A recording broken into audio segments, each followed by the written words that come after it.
être de ces sangs, ce qui nous brûle de l'intérieur, être de ces sangs, consume notre enveloppe extérieure. Allô la belle gang, je suis de retour pour une nouvelle capsule après une absence encore quand même assez importante. Mais je m'étais dit que je me mettais pas de pression pour faire des capsules et que je vais le faire quand que je vais le sentir vraiment. J'avais annoncé maintenant sur Facebook c'était quoi ma prochaine capsule. Et c'est surtout sur la gestion d'énergie aujourd'hui que je veux revenir vers vous. Mais tout d'abord, je vais vous expliquer ce qui s'est passé ces derniers temps avec moi, parce que ça fait quand même une couple de mois. Écoutez, j'ai fait un nouveau Vipassana. Je sentais que j'avais le besoin de le faire. Ça a fait travailler ce que ça a dû travailler. Vipassana, c'est quand même un bon 10 jours de méditation non-stop, jour après jour, sans parler, sans rien écrire. T'es juste toi avec toi-même. Et tu peux même pas regarder les autres dans les yeux. Faut vraiment que tu sois dans ta bulle pendant tout le temps de cette retraite. Cette Vipassana-là, ce qui m'a amené, c'est sûr que je suis rentré beaucoup plus dans la technicalité je suis rentré plus en profondeur dans la méditation que la première fois que je l'ai faite. Parce que c'est ma deuxième fois que je fais Vipassana. Et je peux vous garantir que ça a eu son lot de révélations, de prise de conscience. C'est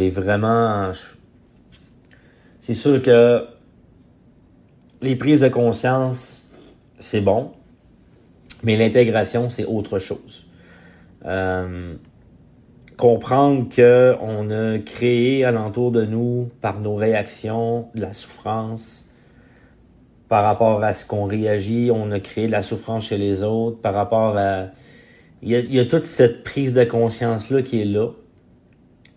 Mais en même temps, il y a aussi un lâcher-prise puis un pardon à faire par rapport à ça, ce qui s'est passé pendant Vipassana.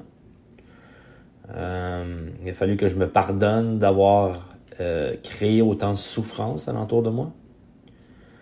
Il y a aussi l'humilité que je suis allé chercher par la suite dans mon intégration de cette nouvelle retraite.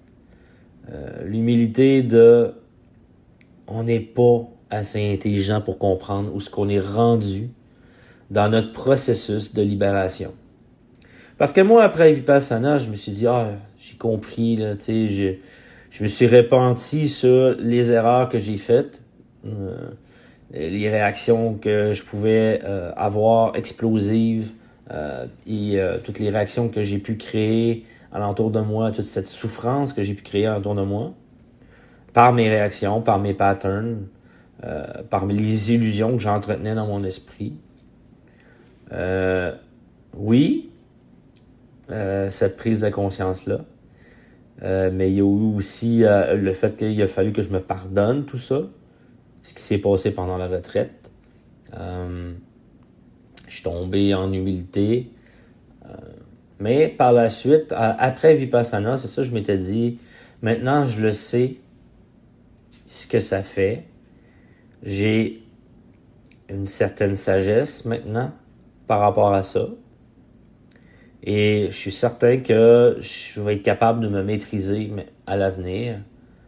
Parce qu'on a toujours une espèce d'attente par rapport à OK, maintenant je vois clair. C'est clair que quand tu finis une retraite de Vipassana, on voit plus clair. On voit parce qu'on enlève le brouillage de l'esprit. On a une clarté d'esprit. Et on voit clair, c'est comme ça faisait longtemps qu'on n'avait pas vu aussi clair que ça. Parce qu'on a enlevé toute cette charge mentale-là, ce qui fait en sorte qu'on est plus connecté avec la vérité. Par contre, cet état-là de clarté s'estompe avec le temps. Parce que c'est la vie, parce qu'on est pris dans nos trains-trains quotidiens, on a des responsabilités, on a des timings, on a des délais à respecter, on a des engagements. Veut pas, dans la vie de tous les jours, si on vit pas dans un monastère, on finit par perdre cet état d'esprit-là, surtout si c'est pas entretenu adéquatement par des méditations régulières à tous les jours. Et c'est pas évident de garder ça, la gang, parce que je le sais, parce que je l'ai perdu. J'avais toutes les meilleures résolutions du monde, vouloir méditer, puis ça, puis ci, puis ça, puis finalement, après un temps qui n'a pas été très très long, tout ça, ça s'est désagrégé et je suis revenu dans un état de brouillard d'esprit assez rapidement, je vous dirais.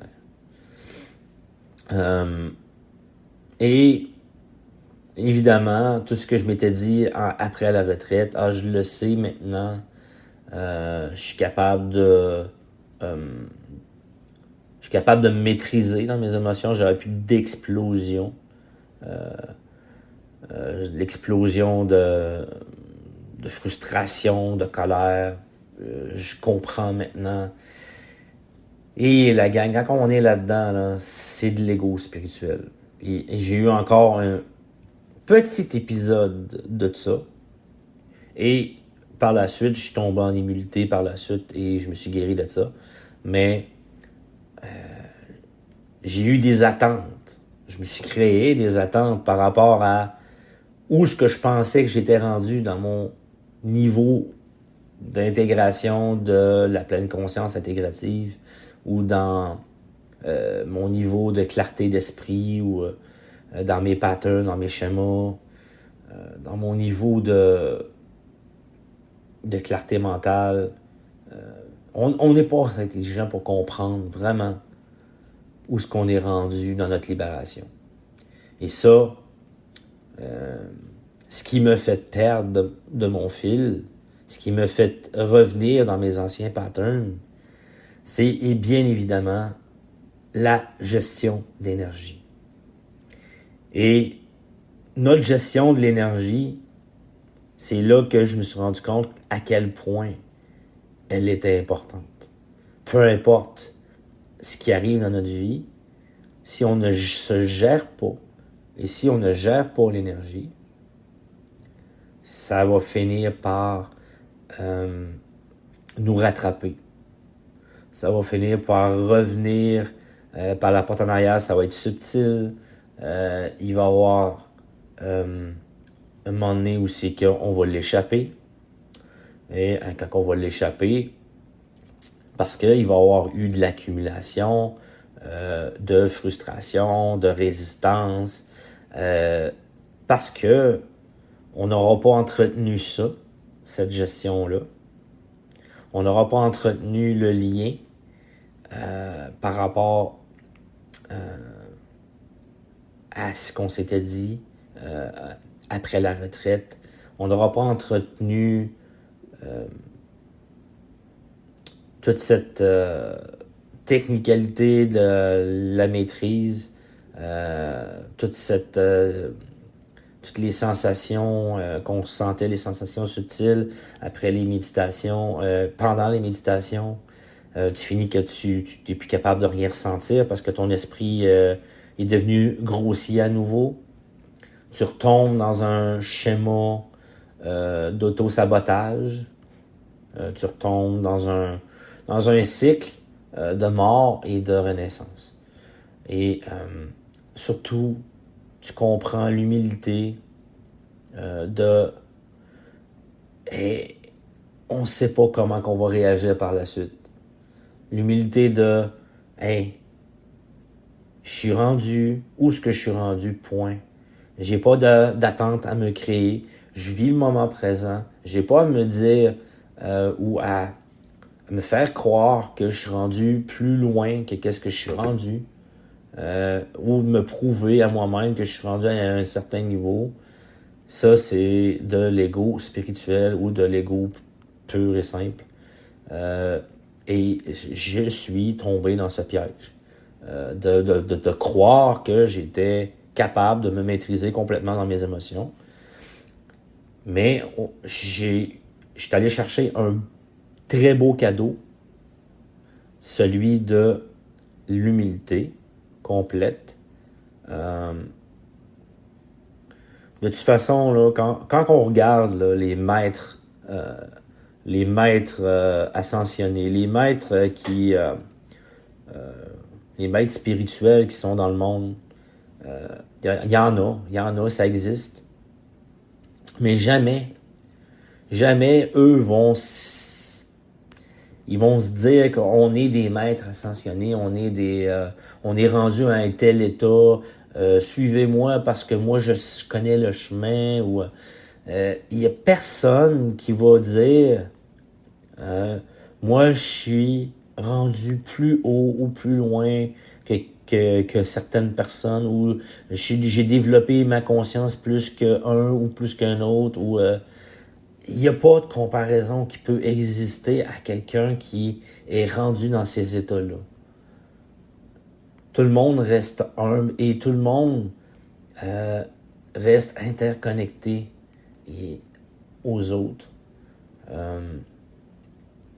Puis on n'est vraiment pas intelligent pour comprendre où est-ce qu'on est rendu. Il faut rester humble toujours, malgré peu importe ce qu'on est rendu. Il faut toujours avoir cette posture d'humilité et d'interconnexion avec les autres. Jamais se mettre au-dessus ou d'avoir des attentes sur où ce qu'on est rendu, ou comment qu'on va réagir par la suite. Faut juste voir les progrès. Faut avoir une conscience des progrès que l'on fait sur le chemin. Et que si on tombe, faut voir le cadeau en arrière à chaque fois qu'on tombe. Parce qu'il y en a des cadeaux. C'est des cadeaux de sagesse. La sagesse de, encore une fois, encore plus intégrer, encore plus en profondeur. Même si je l'échappais puis je ne savais pas pourquoi. Mais ça fait 2 fois que je fais Vipassana, c'est peut-être normal. Il y a le mentor que je suis, François Lemay, il l'a peut-être fait, je pense, 15 fois, 16 fois, je ne sais plus. L'intégration, c'est clair qu'il l'a plus que moi. Là. Et ça ne sert à rien de se comparer. Puis même si, en plus que moi, je bénéficie de ses enseignements, je peux aller beaucoup plus rapide que lui quand que lui il le fait. Parce que lui, il nous partage son chemin et on réussit à intégrer ça et à essayer de ne pas retomber dans les mêmes erreurs que l'autre. Mais en réalité, c'est qu'on ne sait pas comment on va réagir et notre chemin nous est propre à chacun. Lui, il avait son chemin, nous, on a notre chemin. Peu importe les gens, on a tous notre propre chemin et on n'a pas à se comparer les uns aux autres. On n'a surtout pas à se comparer avec notre état de qu'est-ce qu'on veut ou ce qu'on veut être. On a juste à être qui on est présentement dans le moment présent. On n'a pas à se créer des attentes par rapport à ça. Ça a beaucoup changé ma façon d'être au quotidien. Bien sûr, c'est venu avec des crises avant de tomber dans ces révélations-là, dans ces prises de conscience-là. Souvent, ça passe par des tempêtes, la gang. Les tempêtes, c'est pas mauvais. C'est un état d'humilité que tu vas aller chercher. C'est sûr qu'il y en a qui peuvent s'engouffrer encore plus après les tempêtes. Mais les tempêtes, c'est juste notre posture par rapport à elles qui n'est pas juste. Moi, les tempêtes que j'ai vécues, j'ai eu la clarté d'esprit de voir le cadeau dans la tempête. Et c'est pas tout le monde qui est capable de voir ça ou d'avoir cette... tout le monde pourrait, mais c'est juste une posture à développer avec sagesse et de comprendre qu'à chaque tempête, il y a toujours un cadeau. Il y a toujours une possibilité de se libérer d'anciens schémas ou d'anciennes façons de penser.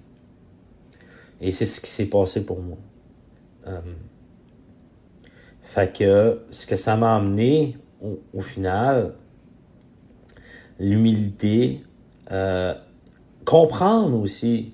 Parce que si j'allais tomber en résistance par rapport à la tempête que j'ai vécue, j'aurais pas pu voir justement le cadeau en arrière. Et ce cadeau-là, c'était le pourquoi j'avais encore des tempêtes ou encore des explosions. Pourquoi j'avais ça?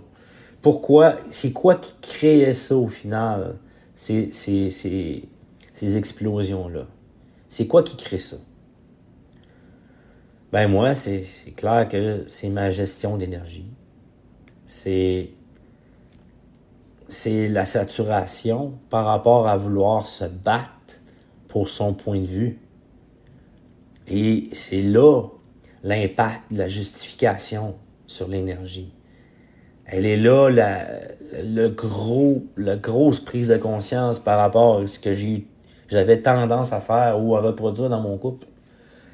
Quand on veut se battre pour un point de vue, parce que on sait qu'on a raison dans notre tête, on le sait, pour nous c'est notre vérité, et on essaie de prouver à l'autre que notre vérité, c'est pas ça ce qu'elle pense de nous, ou ce qu'elle pense de la situation, ou ce qu'elle pense de cette chose-là. Nous, on pense que notre point de vue est meilleur que elle, ou que cette personne-là, et on finit par tomber dans le jeu des justifications. On veut justifier le fait du pourquoi on pense qu'on a raison. Ça, c'est pure illusion que de tomber dans ce jeu-là. Et je suis pas encore libéré totalement de ça, la gang. J'ai encore tendance à le faire. Sauf que maintenant, je m'en rends compte beaucoup plus rapidement. Puis quand que je me rends compte que je tombe dans l'impact de la justification, puis que je me justifie sur mon point de vue, ou je fais comme, oh, ok, wow. Tombe pas là-dedans. Elle a son point de vue, puis c'est ok, j'ai le mien, on n'est pas obligé d'être d'accord, on reste là-dedans. Puis on arrête. On stoppe le jeu de la justification. Parce que quand on rentre là-dedans, la gang, des fois, ça peut être difficile d'en sortir. Puis là, c'est les justifications, puis c'est des... Quand tu tombes là-dedans, à un moment donné, tu tombes dans une saturation complète. Parce que tu es en résistance par rapport à ce que l'autre croit, et tu veux absolument forcer la vie en l'autre personne, ou vouloir contrôler sa façon de penser, ou vouloir contrôler la vie en général, parce que tu penses que t'es pas... C'est pas toi qui as créé ça, là. C'est surtout pas toi qui as créé cette situation-là, là. Dans ta tête, quand tu le vis, là. Quand tu le vis, là, c'est pas toi, là. Non. C'est pas toi qui as tendance à vouloir se justifier et à vouloir se battre pour un point de vue, là. C'est pas toi. C'est l'autre personne qui comprend pas. C'est l'autre, là. C'est sûr, c'est l'autre, là. À chaque fois qu'on tombe dans ça, la gang, là, on est dans le champ pis pas à peu près. On se crée une grosse saturation, puis on perd notre énergie, on perd notre chi, on perd toute notre énergie vitale à vouloir se battre pour un point de vue. Puis c'est complètement fou, la gang, comment que les gens sont tous et toutes comme ça en général. De vouloir se battre pour ses points de vue, de croire qu'on s'identifie à une espèce de version et on pense que c'est ça la vérité. On croit dur comme fer que c'est ça la vérité. Au lieu de OK, voici ce que tu penses. Pour moi, ce n'est pas ma vérité. C'est OK. Moi, je n'ai pas à me justifier du pourquoi je pense comme ça. Moi, je pense comme ça pour l'instant. Ça ne veut pas dire que ça ne changera pas. Avoir l'ouverture d'esprit aussi d'entendre l'autre qui nous partage son opinion. Pas obligé d'être d'accord. On n'est pas obligé d'être d'accord, la gang. Mais vraiment pas. Mais entendre vraiment avec compassion le pourquoi que elle, cette personne-là, pense ça, puis qu'elle a toutes les raisons du monde de penser comme ça, dans ce qu'elle a vécu dans sa vie, dans ce que cette personne-là a vécu dans ses filtres, comment qu'elle voit la vie avec ses filtres. Elle a toutes les raisons de penser comme ça. Mais, c'est pas, et ça n'a pas à être notre vérité. Mais par contre, il faut arrêter de se battre pour notre vérité, par contre. Il faut arrêter de se battre pour ça. Il faut unifier les vérités et non les séparer. Parce que quand on fait ça, gang, on se sépare. Et ça crée aussi une déconnexion avec l'autre personne, complètement. Il n'y a plus d'empathie maintenant. C'est comme, au lieu d'être dans l'empathie, tu es dans une espèce de séparation. Tu es dans un narcissisme ou une tendance narcissique. Je ne dis pas que vous êtes narcissique à 100% parce qu'il y a plusieurs niveaux de narcissisme. Puis, chaque personne a des traits narcissiques en eux. Et croire le contraire, c'est être dans un ego complet. Chaque personne a cette tendance-là, a cette polarité-là en eux. Et il faut juste être capable de se maîtriser dans ces tendances-là, dans cette façon de vouloir contrôler la vie ou contrôler les autres. Et ça peut être... C'est pas volontaire, souvent. Le narcissisme, à 100%, lui, c'est volontaire. Il veut contrôler, il veut avoir l'énergie des autres, il se bat pour avoir l'énergie des autres. Ça, c'est un narcissisme à 100%, un narcissique ou pervers narcissique, ou peu importe l'étiquette que vous voulez mettre là-dessus. C'est sûr qu'il y a de tous les degrés, de tous les niveaux qui existent. Mais par contre, c'est quand même impossible de se séparer complètement des autres. On ne peut pas se séparer. Même si une personne est narcissique, ça reste une partie de nous qui n'est pas guérie. Si on a affaire à un narcissique, c'est parce qu'il y a quelque chose qui n'est pas guéri en nous. Il y a une guérison qui doit être faite. C'est important de reconnaître ça, ces traits-là, et de faire la paix avec aussi. De faire la paix avec ces traits-là de narcissisme-là. Et oui, j'ai ces tendances-là. Parce que moi aussi, j'ai vécu du narcissisme dans mon ancienne relation. J'ai vécu des expériences difficiles. Mais par contre, si je l'ai vécu, c'est parce que j'avais quelque chose à guérir en moi. C'est jamais la faute aux autres, la gang. C'est jamais la faute à l'extérieur. Fait que notre énergie, quand on la donne, justement, à ce genre de narcissisme-là, on perd la game, la gang. Parce que le jeu de la vie, c'est pas ça. C'est pas les... on s'est trompé. Quand on joue au Monopoly puis qu'on suit les règlements à la lettre, on finit par gagner à ce jeu-là. Ben, c'est la même affaire au jeu de la vie. Il y a des règles. Il y a des règles à suivre. Et si ces règles-là, tu les enfreins, ou tu les respectes pas à 100%, ben, tu finis par perdre. Et quand que tu tombes là-dedans, dans ces énergies-là, tu perds, c'est sûr. Hein, tu pars avec 2 coups déjà en perte. Là. Puis il n'y a personne qui va gagner dans ce jeu-là. Là. Le jeu des justifications, c'est si tu penses que tu vas gagner, mais en réalité, tu as perdu ton énergie vitale, tu as perdu toute ton énergie à vouloir te battre pour un point de vue. Au bout du compte, tu penses que tu as gagné, tu penses que tu as, hey, hein, j'ai tenu mon point, hein, je me suis tenu debout. Ouais, tu t'es tenu debout, mais combien d'énergie? Combien d'énergie t'as dépensé? Combien d'énergie à vouloir te battre pour ta vérité? Combien d'énergie t'as laissé aller au profit de avoir peur, raison dans ta tête? Ça vaut pas la peine, la gang. Ça vaut pas. Ça vaut pas toute cette descente aux enfers, là. Parce que c'est l'enfer sur terre quand on tombe là-dedans. Dans la justification. C'est l'enfer. Parce que je l'ai vécu, puis je le sais, puisque ça a été le gros problème dans mon couple. Ça a été ça qui a fait en sorte que on s'est créé souffrance. Et c'est clair que ça change la donne quand on en prend conscience. Puis veut pas, il faut que tu l'intègres, puis il faut que tu le vives toi-même pour le comprendre.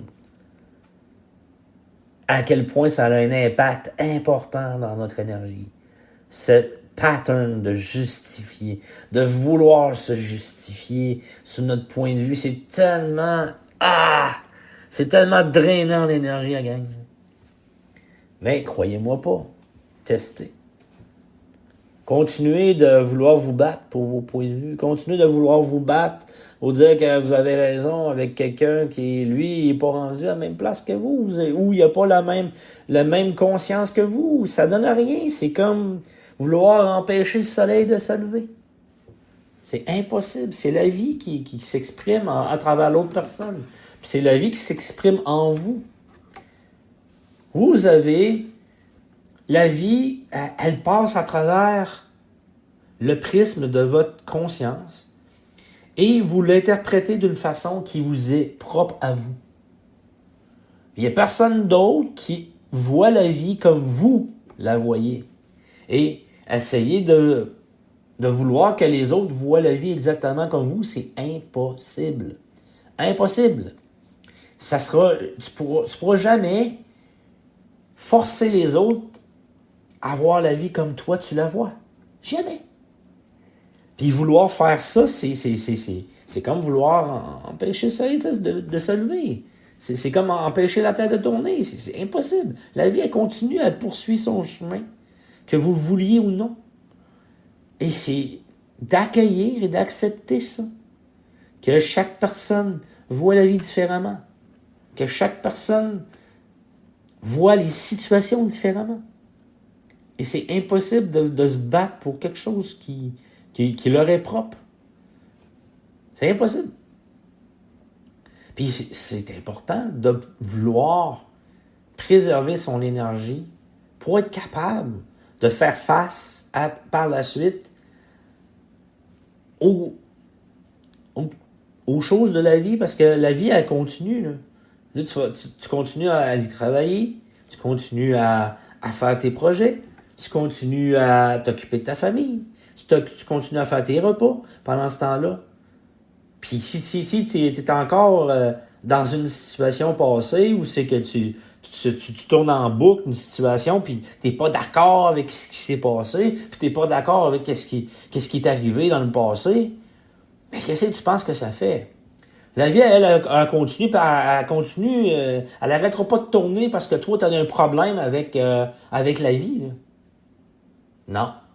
La vie, elle va continuer, puis ton énergie, elle va dropper parce que la vie, elle va t'envoyer d'autres situations, puis là, encore là, tu seras pas d'accord, puis encore là, tu vas créer encore plus de frustration, puis de colère, puis encore plus de saturation, puis là, je suis plus capable, puis là, tu vas tomber en burn-out. En burn-out, pourquoi tu tombes en burn-out, tu penses? C'est parce que tu as encore le pattern de vouloir te battre contre la vie. Oui, il n'y en a pas d'autres raisons. Là. C'est parce que tu es en résistance par rapport à ce qui se passe, par rapport à ce que la vie t'amène dans ton assiette. Tu es en résistance à propos de ce que les autres, comment qu'ils réagissent, comment qu'ils pensent. Tu es en résistance par rapport à... Puis tu te perds dans ça. Puis tu draines ton énergie au complet. Puis c'est quoi la différence entre drainage énergétique et vampirisme énergétique? Le vampirisme, c'est quand tu vis avec un pervers narcissique ou une perverse narcissique qui te gobe tout ton jeu au complet, puis qui veut faire ça, puis que c'est ça son but. C'est ça son but, il n'y a pas d'intention noble là-dedans en arrière. C'est juste des mauvaises intentions, puis c'est du me, myself and I. C'est moi, et les autres, je m'en schtroumpf de ce qu'ils pensent. L'important, c'est mon bien-être à moi. Ça, c'est du narcissisme à 100% et c'est du vampirisme. Ces gens-là vont vouloir, quand vous allez dans leur entourage, ces gens-là, vous allez vous sentir drainé en énergie, mais pas drainé, c'est pas un drainage que vous avez créé. C'est un drainage que cette personne-là va avoir créé. Fait que c'est du vampirisme énergétique. Elle absorbe votre énergie au complet et vous n'êtes plus capable de fonctionner. Vous n'êtes plus capable de vivre en société. Vous n'êtes même plus capable d'aller voir votre famille. Vous n'êtes plus capable de... Vous vous sentez vide complètement et vous êtes possédé par cette personne. Vous êtes possédé parce que cette personne, ce vampirisme-là, fait en sorte qu'elle va utiliser la manipulation pour vous garder sous son emprise. Et ça arrive très fréquemment. Encore plus aujourd'hui parce que il y a comme un point tournant qui se passe aujourd'hui qui fait en sorte que le narcissisme est mis en lumière. On est dans cette espèce de mode, dans cette phase-là de la vie où c'est que le narcissisme, que ce soit chez nous, parce qu'on a tous des tendances narcissiques, ou chez les autres, qu'on puisse le voir, qu'on puisse se protéger par rapport à ça. C'est de voir la différence. De voir... Et ça peut être difficile de voir la différence entre quelqu'un qui peut te drainer ou un drainage énergétique. En réalité, c'est jamais par rapport aux autres, c'est toujours par rapport à soi. On se draine nous-mêmes. Fait que ça, quand c'est des drainages énergétiques, c'est nous qui est à l'origine de ça. Même si, sur le coup, on pense que c'est à cause de l'autre. Mais la vérité, c'est si l'autre se bat pour un point de vue, tu la laisses faire. C'est jamais la faute à l'autre. Si toi, tu embarques dans ce jeu-là, c'est de ta faute. C'est 100% pas de ta faute, pas coupable, mais c'est ta responsabilité de ne pas embarquer dans ce jeu-là. Parce qu'on n'est jamais coupable de rien, gang. On peut toujours se pardonner de tout. Mais on est responsable de notre énergie. On est responsable de l'énergie qu'on provoque à notre entourage aussi. De la fréquence énergétique qu'on envoie à l'humanité. Ça, c'est notre responsabilité. Puis on est tous 100% responsables de notre énergie. Puis c'est tellement important de comprendre ça. Quand parce que moi je l'ai vécu, le vampirisme énergétique. Ce vampirisme-là, c'est vraiment... T'es isolé complètement, tu te sens en prison, t'es comme... Puis, veux pas, c'est parce que t'as une faible estime de toi en partant. Quand t'es dans ça, t'es plus capable de... Tu te fais manipuler par l'autre parce que elle se sert de tes points faibles pour te manipuler, cette personne-là.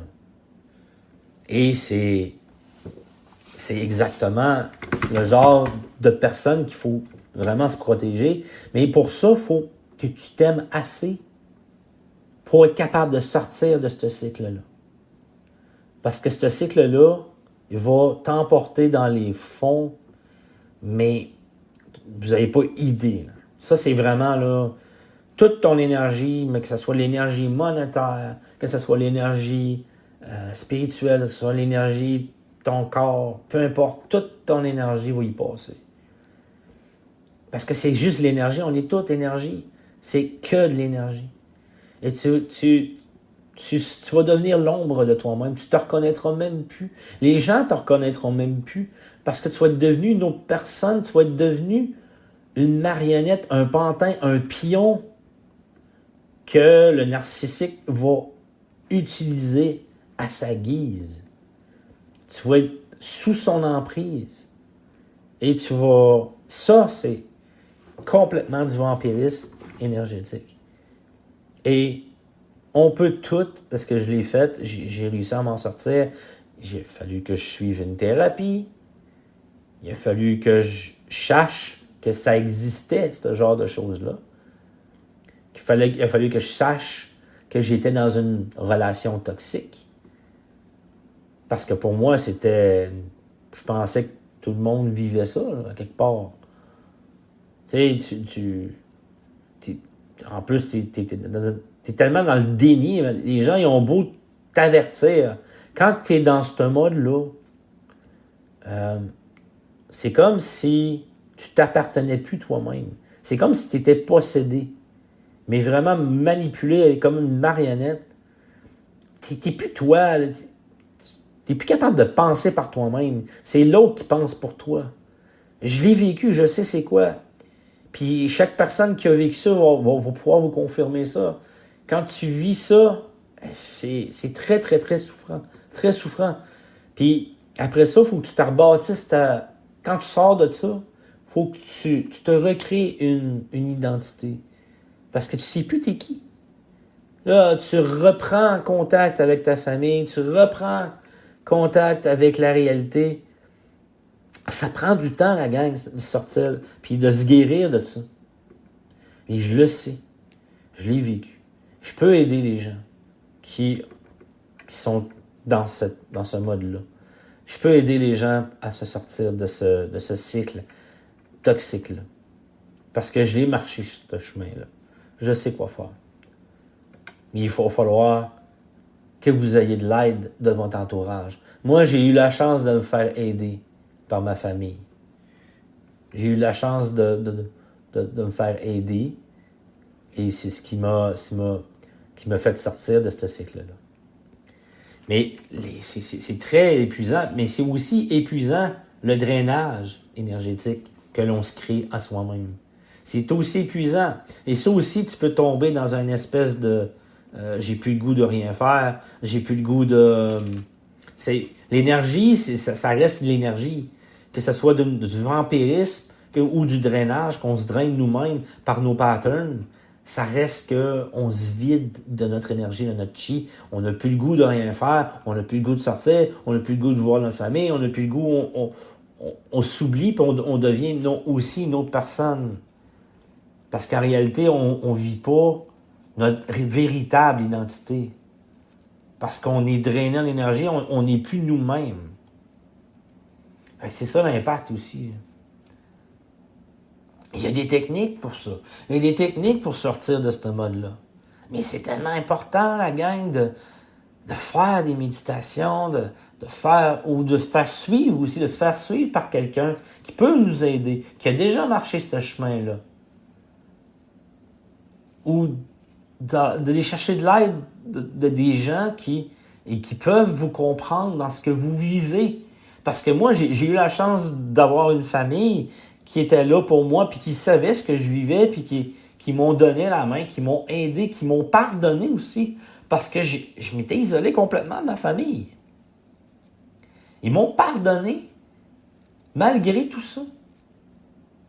Malgré cet isolement-là, malgré tout... tu sais...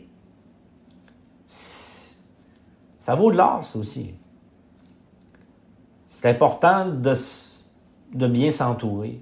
Si c'est pas avec votre famille, ça aide vos amis. Vous avez besoin de sortir de votre bulle, de sortir de ce cocon-là dans lequel vous êtes enfermé, puis de retrouver votre énergie, d'aller dans des soirées, d'aller vous faire du fun, d'aller sortir de votre tête, de revenir tranquillement à un état normal. Et c'est sûr que ces drainages énergétiques-là, c'est important de comprendre la gestion de l'énergie et de voir à quel point ça a un impact sur notre vie. La respiration, comment respirer, comment vivre ses émotions aussi. Il faut être en connexion. Quand il y a des émotions de tristesse, il faut permettre la vie à s'exprimer à travers vous. Si vous vous sentez triste, vous avez la peine, vous avez le goût de pleurer, laissez être. Vous n'avez pas à être fort. Vous n'avez pas à rester fort. C'est tellement important de comprendre ça aussi, là, les émotions, là. Si vous gardez ça à l'intérieur de vous, là, c'est pas bon. C'est comme un poison qui pourrit l'intérieur, puis l'énergie ne peut pas circuler si les émotions restent jamais à l'intérieur de vous. Il faut que ça circule. Il faut permettre. Et souvent, ça va passer par des larmes. Quand il y a des larmes, c'est bon. C'est bon signe. C'est pas mauvais signe. C'est pas mauvais. Là. Les gars, là, je sais qu'il y a des gars qui écoutent. Là. Hey, là, l'affaire de pleurer tes fifs, là. Hey, on est en 2025, la gang, là. Si c'est de la manipulation, ça, c'est de l'ego, là. Vous avez besoin de pleurer autant que les femmes. Il faut que ça sorte, la gang. Il faut que ça sorte.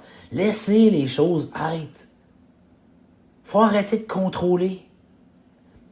Faut laisser les émotions circuler. Parce que si vous ne les laissez pas circuler, là, ça va rester à l'intérieur de vous, puis ça va vous empoisonner.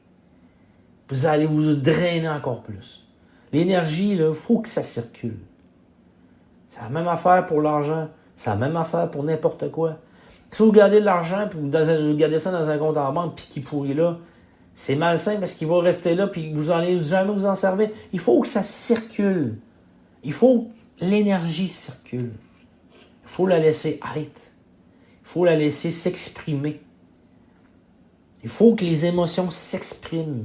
C'est même dans tout. Tout est énergie. Il faut respirer, faire des techniques de respiration. Il faut respirer dans l'émotion. Il faut permettre l'émotion. Les peurs, quand il y a des peurs, il faut respirer dans notre peur. Soyez en gratitude par rapport à vos émotions. Vous êtes vivant. Si vous seriez mort, vous n'en vivrez plus d'émotions. Puis, vous allez vouloir en revivre encore des émotions parce que c'est là, quand on est vivant, on est tellement chanceux, la gang. On a tellement gratitude de pouvoir vivre des émotions. Il faut que ça circule. Il faut que ça circule. Il faut laisser être. Il faut sauter du chemin puis laisser permettre la vie s'exprimer à travers nos émotions, à travers qui on est. Il faut que ça circule. La méditation, la respiration va vous aider. L'affirmation de soi. Affirmez-vous. Soyez fiers des pas que vous faites. Soyez fiers de vous permettre vos émotions. Soyez fiers de vous permettre de pleurer. Soyez fiers de vous permettre même d'être en colère. La colère, si tu respires dedans, en arrière de la colère, il y a toujours de la tristesse. Mais il faut la permettre avant. Il faut, je suis en colère. Il faut le voir. Pas déverser notre colère sur les autres, mais respirer dans la colère. Puis en arrière, après ça, il y a toujours de la tristesse, il y a toujours quelque chose. Il faut sortir l'émotion qui est en arrière. Il faut permettre la vie, sinon, vous allez faire des explosions de colère. Vous allez être en colère. Il faut permettre. Il faut permettre. Permettez. Puis si vous tombez, puis vous avez des excès de colère, c'est pas grave. Permettez-vous jusqu'à temps que vous puissiez vous auto-réguler en allant dans l'émotion plus profondément. Mais quand on le fait, ce chemin-là, on finit par être capable d'aller voir l'émotion en arrière de la colère, aller voir la tristesse, aller voir, parce qu'on se permet. Puis c'est ça que je vous souhaite, la gang, de permettre à l'énergie de circuler. Parce que c'est juste l'énergie.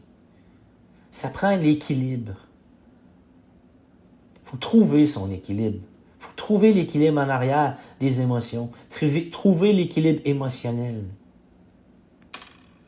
Et respecter son propre rythme. Il faut toujours se respecter dans notre rythme. C'est tellement important pour la gestion de l'énergie à gang. Bon, déjà 45 minutes, fidèle à mon habitude. Je vais vous laisser là-dessus à gang. J'espère que ça parle. Puis c'est tellement important, la gestion de l'énergie. C'est un must à expérimenter puis à être. C'est quand on finit par comprendre l'impact que ça a dans notre vie. Veux pas, c'est la base. C'est la base. Fait que je vous laisse là-dessus, je vous aime. Bye. Tel un phénix, se consumer, reprendre vie à nouveau.